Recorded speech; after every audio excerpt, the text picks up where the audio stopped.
Hello बच्चों, let's read this question. High percentage of CO2 is transported in dissolved form as compared to O2. This is because. तो बच्चों, जब आप O2 and CO2 का transport पढ़ते हैं तो O2 का ट्रांसपोर्ट होता देखते हैं कैसे, टू फॉर्म में. वो टू फॉर्म कौन कौन से हैं? एक तो ये डिसॉल्व होकर प्लाज्मा में ट्रांसपोर्ट होता है, डिसॉल्व्ड इन प्लाज्मा, ठीक है. और एक आप देखते हैं ट्रांसपोर्ट होता है as oxy haemoglobin, oxy haemoglobin, ठीक है.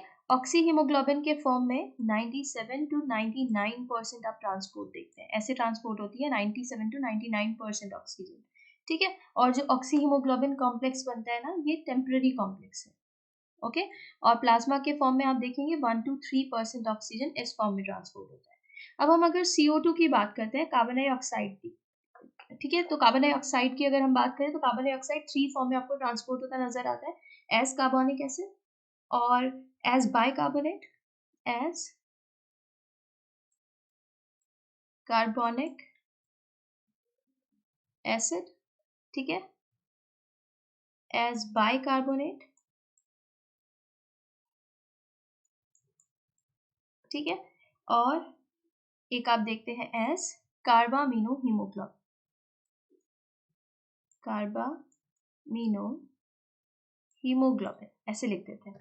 एस कार्बोनिक एसिड कैसे होता है? डिसॉल्व्ड इन प्लाज्मा, प्लाज्मा में डिसॉल्व होता है, ठीक है. तो यहाँ पर कितना परसेंट मिलेगा आपको? ये मिलता है 7%. 7% कार्बन डाइऑक्साइड का ट्रांसपोर्ट ऐसे हो रहा है. बाइकार्बोनेट के फॉर्म में 70% और कार्बामिनो हीमोग्लोबिन के फॉर्म में 23%. इतना ऑक्सीजन इस तरीके से ट्रांसपोर्ट हो रहा है. तो अगर आप डिसॉल्व्ड इन प्लाज्मा की बात करें, यहाँ पर भी हम यही लिख देते हैं, डिसॉल्व्ड इन प्लाज्मा. किस फॉर्म में हो रहा है वो बात आपने देख लिया, कार्बोनिक एसिड के फॉर्म में. तो 7% डिसॉल्व हो रहा है प्लाज्मा में, ऐसे ट्रांसपोर्ट हो रहा है कार्बन डाइऑक्साइड. और यहाँ पर 1 to 3% oxygen dissolved in plasma ऐसे ट्रांसपोर्ट हो रहा है. तो कौन ज्यादा हो रहा है प्लाज्मा में डिसॉल्व होकर? किसका ट्रांसपोर्ट ज्यादा देखने के लिए मिलेगा? कार्बन डाइऑक्साइड का. अब ये क्यों ज्यादा मिलता है आपको? 7% carbon dioxide dissolved in plasma form में ट्रांसपोर्ट होता क्यों नजर आ रहा है? क्योंकि आप देखते हैं जो सॉल्युबिलिटी होता है ना, सॉल्युबिलिटी, ठीक है, कार्बन डाइऑक्साइड की, ये 20 to 25 times, 22 it's dash 25 times ज्यादा होती है, ठीक है. इसकी सॉल्युबिलिटी आपको क्या मिलती है? 25 times higher than the oxygen.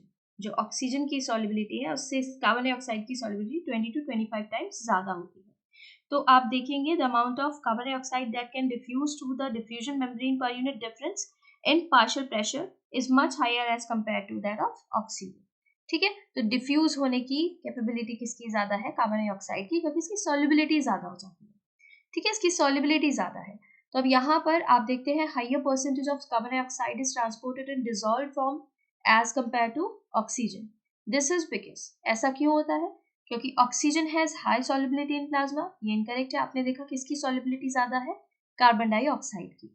Carbon dioxide has solubility, high solubility in plasma. बिल्कुल करेक्ट हो जाता है, यही कारण है. हाई सॉल्युबिलिटी है, इसीलिए डिफ्यूजन जो हो रहा है, डिफ्यूजन मेम्ब्रेन के थ्रू, वो भी इसका क्या मिलेगा? ज्यादा मिलेगा, ठीक है.